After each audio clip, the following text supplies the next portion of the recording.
আসসালামু আলাইকুম রহমতুল্লাহ। আপনাদেরকে আজকে দেখাচ্ছে আজকে আমাদের খাওয়ার আইটেম। এই যে গুঁড়া মাছ, আলু আর তরাই পাক করছে আমাদের। তরকারি এখানে ভালোই হয়েছে। রিজিকের মালিক আল্লাহ, আলহামদুলিল্লাহ। আমাদের ভালোই হয়েছে আর কি তরকারি। গুঁড়া মাছ আসলে আমার কাছে সব থেকে বেটার। আমি বেশি পছন্দ করি গুঁড়া মাছের থেকে।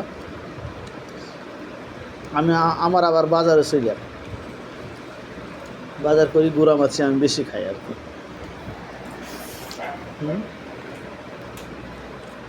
খুব সুন্দর পাক হয়েছে, আলহামদুলিল্লাহ। আমরা যা খাচ্ছি এটা শুকরিয়া আদায় করতে হবে আল্লাহর কাছে।